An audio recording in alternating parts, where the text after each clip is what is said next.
সাহা অধ্যয়নালয়ের পক্ষ থেকে সবাইকে স্বাগতম জানাই। আজ আমি কলকাতা বিশ্ববিদ্যালয়ে বিএ বাংলা অনার্সের সাজেশান 2024 সালে নিয়ে এসেছি। যারা 2024-এ পরীক্ষা দেবে এবং বাংলা অনার্স আছে তাদের জন্য ষষ্ঠ সেমিস্টারের সিসি 14 পেপারটা আমি আজকে সাজেশান দেব। সমস্ত প্রশ্নের সাজেশান আজকে তোমরা পেয়ে যাবে সিসি 14 পেপারে।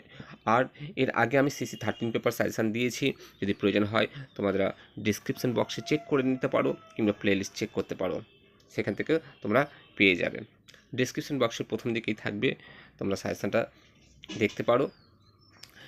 আর অবশ্যই ভিডিওটিতে একটি লাইক এবং শেয়ার করে দিও বন্ধুদের সঙ্গে। আর চ্যানেলে নতুন হয়ে থাকলে চ্যানেলটি অবশ্যই সাবস্ক্রাইব করো এবং পাশে থাকা অল বাটনটি প্রেস করে সঙ্গে থাকতে পারো। চলো আর দেরি করব না, দেখে নেওয়া যাক 2024-এ কোন প্রশ্নগুলো খুব গুরুত্বপূর্ণ। আর আজকের যেটা করাবো সেটা হচ্ছে যে বিষয়টা রয়েছে সংস্কৃত, ইংরেজি ও প্রতিবেশী হিন্দি সাহিত্যের ইতিহাস।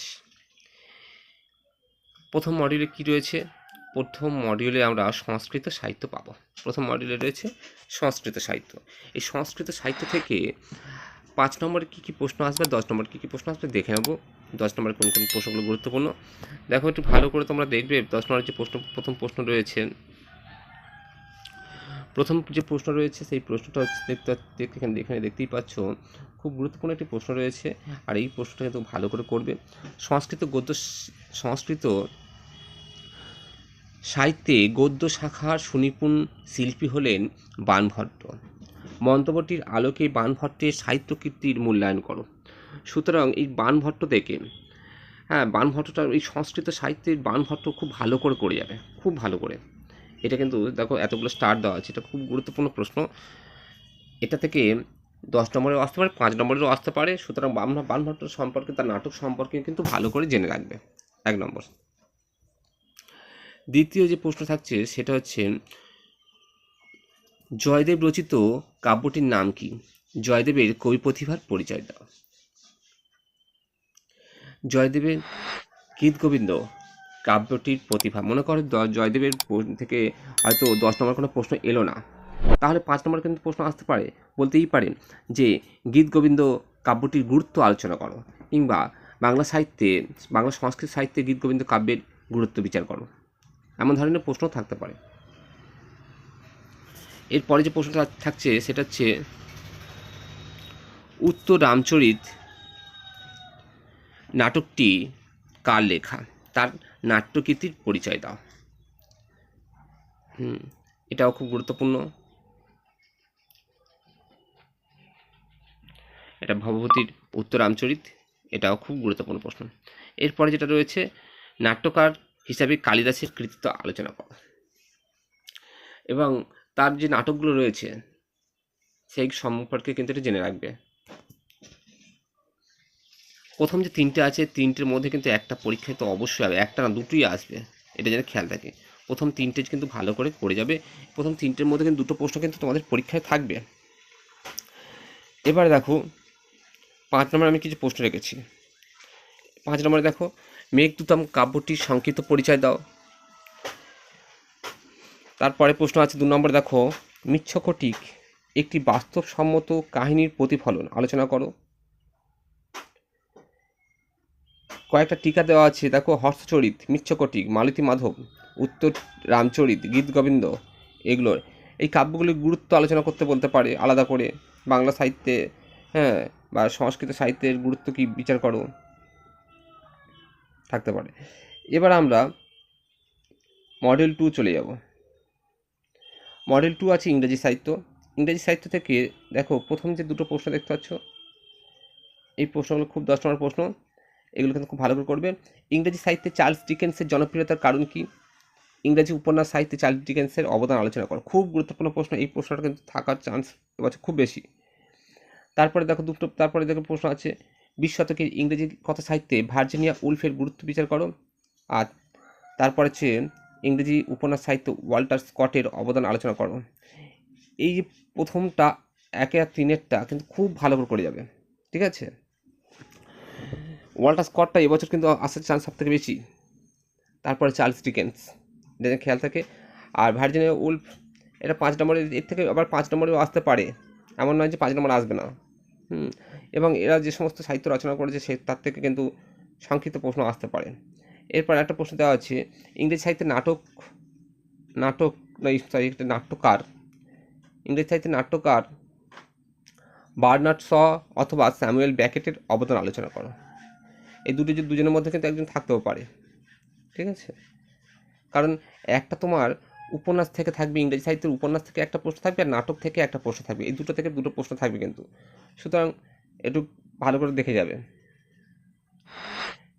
এবারে 5 নম্বর প্রশ্ন, বেশি প্রশ্ন দিইনি, অল্প করে দেওয়া আছে, সুতরাং ভালো করে করবে।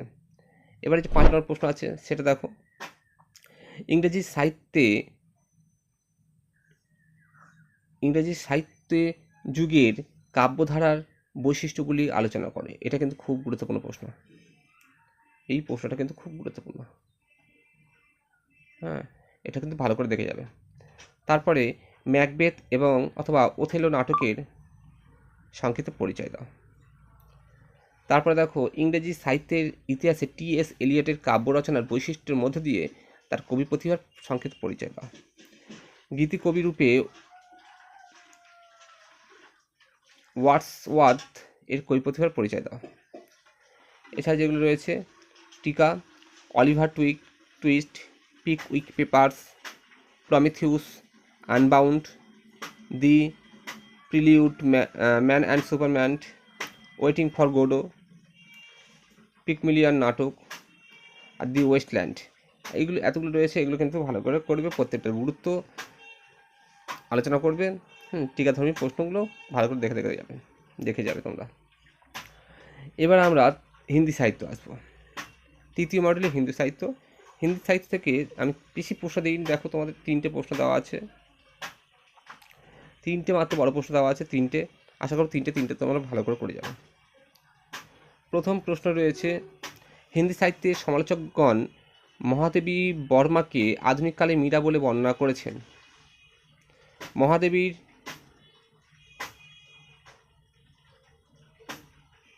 কাব্য পরিচয় প্রদান করে উক্ত অভিধারা কতদূর সঙ্গত তা আলোচনা করো। পরের প্রশ্ন আছে, কথা সাহিত্যিক মুন্সি প্রেমচন্দ্রের কৃতিত্ব আলোচনা করো। খুব গুরুত্বপূর্ণ, সেটা উপন্যাস হতে পারে, ছোট গল্প হতে পারে। কথা সাহিত্য মানে হচ্ছে উপন্যাস ছোট গল্প লিখতে হবে, যদি আলাদা করে দেয় দিতেও পারে।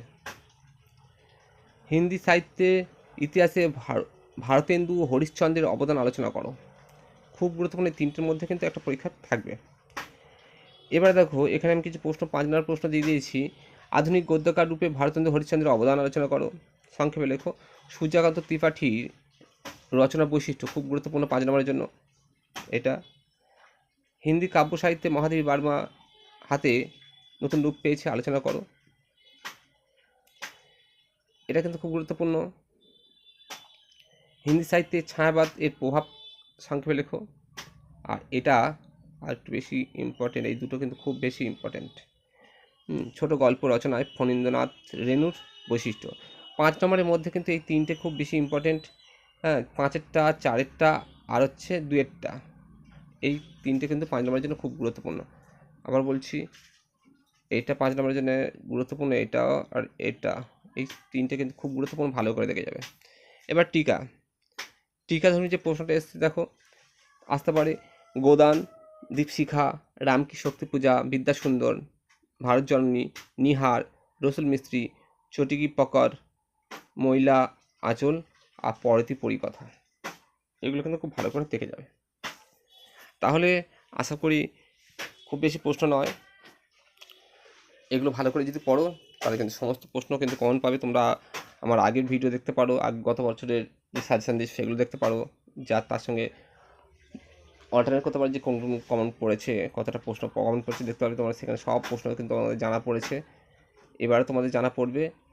সবাই সঙ্গে থাকো, আর অবশ্যই যদি পুরোটা ভিডিওটা দেখো তাহলে অবশ্যই লাইক করো, শেয়ার করো বন্ধুদের সঙ্গে, আর সবাই ভালো থেকো। নেক্সট সাজেশান নিয়ে খুব তাড়াতাড়ি আসছি।